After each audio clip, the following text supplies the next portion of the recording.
ನಮಸ್ಕಾರ ಸ್ನೇಹಿತರೆ. ನೋಡಿ, ಕೆಂಪೇಗೌಡ ಕಾಂಪ್ಲೆಕ್ಸಲ್ಲಿ ನೋಡಿ ಕ್ಲಿಯರಾಗಿ ಕೊಟ್ಟಿದ್ದೀನಿ. ಬರೀ 4 ನಿಮಿಷ ಜಾಸ್ತಿ ಆಗಿದೆ ಅಷ್ಟೇ. ಅವ್ನು 110 ರೂಪಾಯಿ ತೊಗೊಬೇಕಾಯ್ತು 4 ಅವರ್ಗೆ. 4 ನಿಮಿಷ ಜಾಸ್ತಿ ಆಗಿರೋದಕ್ಕೆ ಅವನು 20 ರೂಪಾಯಿ ಚಾರ್ಜ್ ಮಾಡಿದ್ದಾನೆ. ಇಲ್ಲಿ ಅಯ್ಯಂಗಾರ್ ರೋಡು, ಚಿಕ್ಕಪೇಟೆ ಅಯ್ಯಂಗಾರ್ ರೋಡಲ್ಲಿ ಮಹಾರಾಜ ಕಾಂಪ್ಲೆಕ್ಸಲ್ಲಿ ಅವ್ನ ಬಾಯಲ್ಲಿ ಏನು ಬರುತ್ತೋ ಅದೇ ಮಾತಾಡ್ತಾನೆ. ಅದಕ್ಕೆ ಆಟೋದವ್ರನ್ನ ಬಿಡೋಲ್ಲ, ನಾವು ಆಟೋದವ್ರನ್ನ ಸೇರಿಸಲ್ಲ.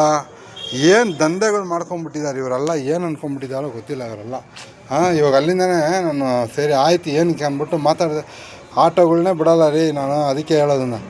4 ನಿಮಿಷಕ್ಕೆ ನಾವು ಏನು ಕೊಡ್ತೀರಾ ಹೇಳಿ ಆ ರೇಟ್ನ? 130 ರೂಪಾಯಿ. ಆಟೋ ಬಾಡಿಗೆ ಇರೋದೇ 250 ರೂಪಾಯಿ ಒಂದು ದಿವಸಕ್ಕೆ. 300 ರೂಪಾಯಿ ತೊಗೊತಾರೆ. ಇಲ್ಲಿ ನಾವು 130 ರೂಪಾಯಿ ಪಾರ್ಕಿಂಗ್ ಕೊಟ್ಟಿದ್ದೀರಿ. ಮತ್ತು ಹೆಂಗೆ? ನೋಡಿ, ಭಯ ಅನ್ನೋದೇ ಇಲ್ಲ. ಇಷ್ಟ ಬಂದಂಗೆ ರೇಟ್ಗಳು ಹಾಕ್ತಾರೆ, ಇಷ್ಟ ಬಂದಂಗೆ ತೊಗೊತಾರೆ. ಎಲ್ಲೂ ಆಟೋನ ಸೇರಿಸೋದಿಲ್ಲ ಅಂತಾರೆ. ಅದು ಇನ್ನು ಯಾವಾಗ ನಮ್ಮ ಆಟೋದ ಮೇಲೆ ಮರ್ಯಾದೆ ಬರುತ್ತೋ ಗೊತ್ತಿಲ್ಲ.